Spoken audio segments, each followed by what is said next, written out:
Good day, lords and ladies, and welcome back to Age of Fear 3, The Legends with me, Cornish-Knight. Now, this is going to be like a quick review of the Age of Fear. It's Age of Fear 3 compared with Age of Fear, to the rest of the Age of Fear series. So it's not going to be very long, but I just thought it'd be a nice little thing to do. Now, so where do we start? Probably should start with the positives. As always, Age of Fear 3 continues the very nice trend set down by the previous two iterations of the franchise, Age of Fear 1 and Age of Fear 2, which is that it gives us a nice, solid, tactical foundation and party management system.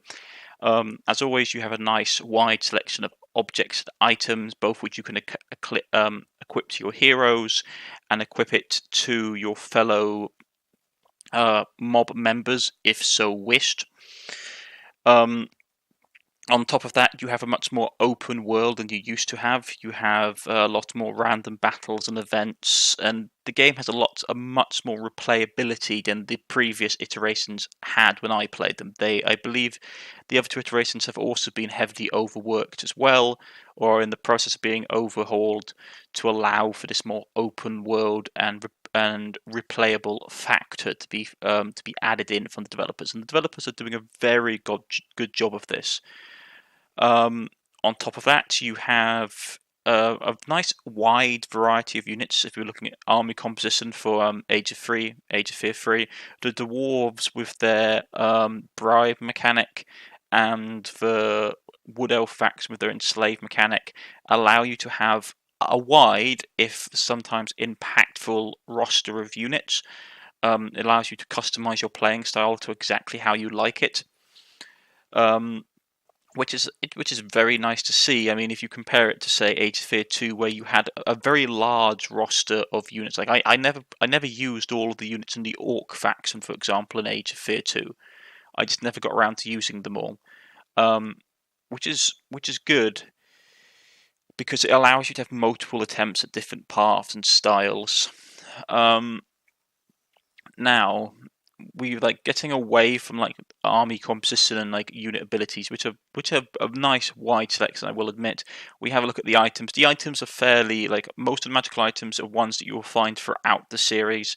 There's not a lot of change, I will say that about there. But they do what they say they can. A lot of them are very useful, and the developers are constantly tweaking them, which is a very nice thing to see. It's always nice to see developers have so much extra input after a game is released, especially with debugging and patching and additional features added on, which is something you don't see as much of anymore, which is something I'm a bit sad about. Not in this franchise, but in like the genre of gaming in general. Like, additional content added for free is something that you don't see a lot of anymore. You used to see a lot of it when I was a younger gamer. So it's nice to see a developer like the Age of Fear Studios still doing it.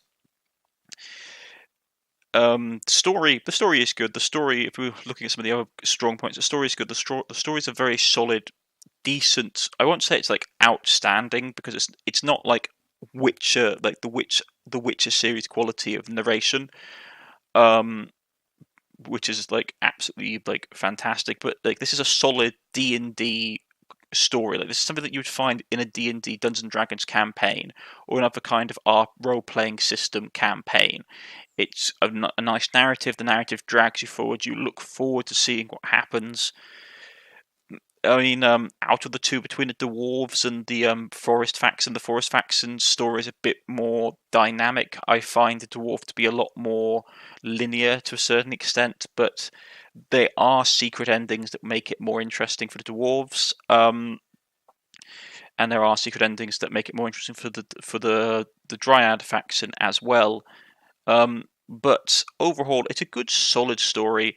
I haven't sold off any music. The game has a fairly nice music soundtrack to it, but due to basically copyright reasons, I can't sew it off, which is always annoying. The artwork as well is very nice. It has both on outside of the battle map and on the world map. The art style is very nice. The art style for the battles is pretty much the same to how it was in both Age of Fear 1 and Age of Fear 2, though I believe the sprites have been refined and improved in Age of Fear 3. The artwork for Age, like the general world artwork, like the background images and the various bits and pieces, as always, is done to a very high standard, and they look very nice and very immersive and drags you into the world. So there's a lot to recommend about the Age of Fear series, especially Age of Fear 3. It's a good, solid, tactical party management game.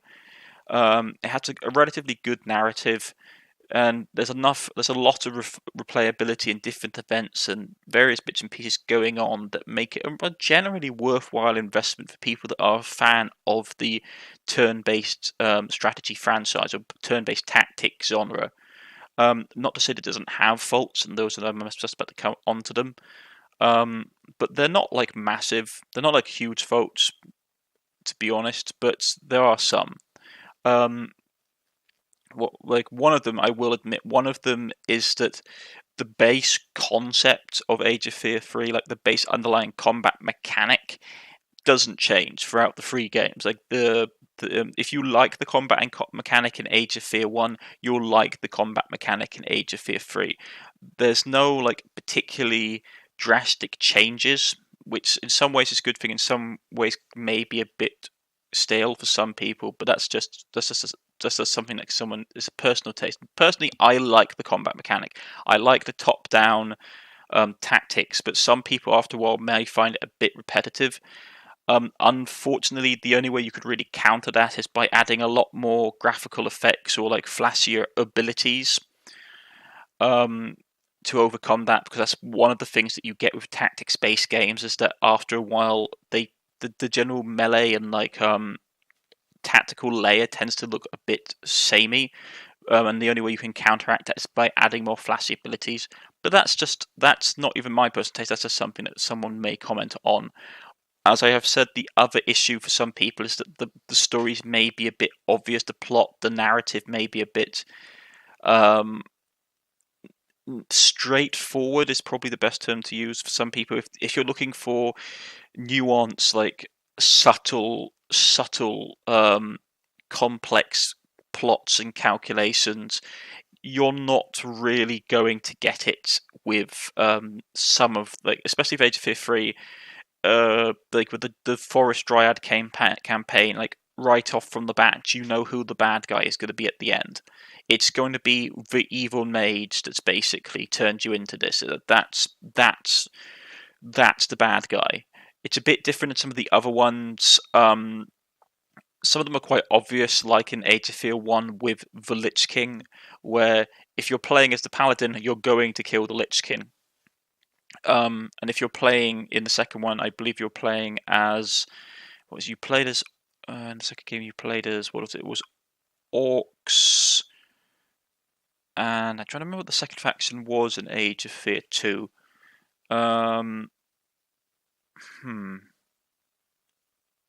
It'll come to me eventually. But like, if you're playing the orcs are relatively straightforward as well. But I think that's a good thing. Some people just want to play a relatively straightforward game, though some people may make comment about how the narrative is rather, like, the narrative and plot is rather straightforward and uninspiring. But this is supposed to be a tactics-based game, and the narrative is important, but at the end of the day, it's the gameplay that matters to a certain extent. So you can have a really lovely, complex plot, but if it doesn't fit well with the gameplay, then all it will do is affect the gameplay. So personally, I like the narrative. I like the D&D, like the Dungeons and Dragons nature of it. I like the straightforward, you're following these people's story almost like an observer rather than the characters themselves. But some people may wish for slightly more in-depth narrative. So it's always good to know when you're coming into the franchise that is always going to be a thing you may have to take notice of, that the plots tend to be rather straightforward. Other things, multiplayer, I will basically say this, like, I haven't done very much of multiplayer, partly because it's not your standard multiplayer. You just can't open up multiplayer and just search for another player to play against. You basically have to organize in advance with someone to sit down and play multiplayer. I can understand why they've done it like that. Like, having that open search feature for multiplayer, I believe, is supposed to be quite complex, especially for a small studio.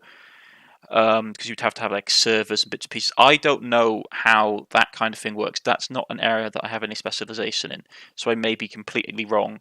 but I can see why having the whole sitting down and organizing a game with another person that has the game works. I find it, for me as a player, to be a slight turn off, because obviously you need to know other people that play the game. Um, so that's an area that I wish it would be a bit different, but I can understand why it's not.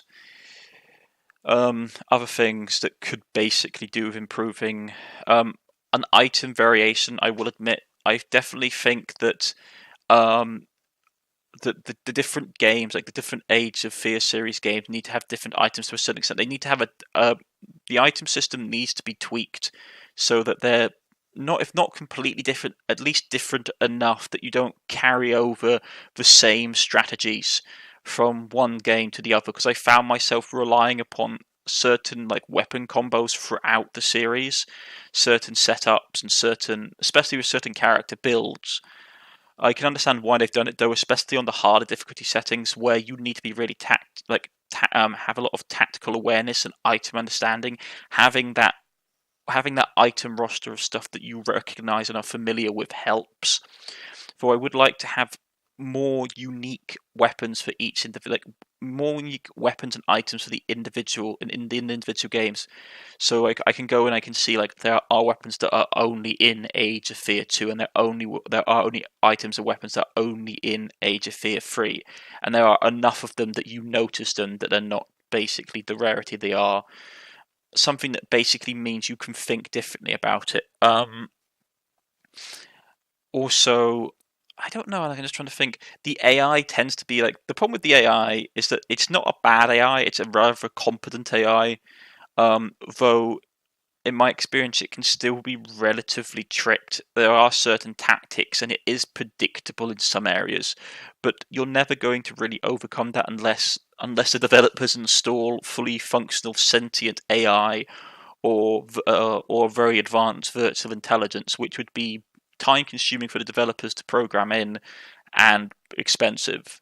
Um, so yeah, I mean the AI, it does what it says on the tin. I haven't played much of the game on harder difficulty, so it could be that the AI becomes a lot more challenging. But on normal difficulty, the AI is relatively ruthless if slightly predictable in certain things. Like for example, if you're winning a fight, the AI will attempt to just throw a quartz into the winds and kill your nearest hero, just so that it knows it can win if it does it that way. Um, or you can like leave a hero exposed, and the AI will automatically attempt to like mob that particular hero. The AI tends to focus on killing your heroes to win, um, rather than just like killing units. Like it doesn't think like obviously because it's a program, it doesn't think like a human opponent.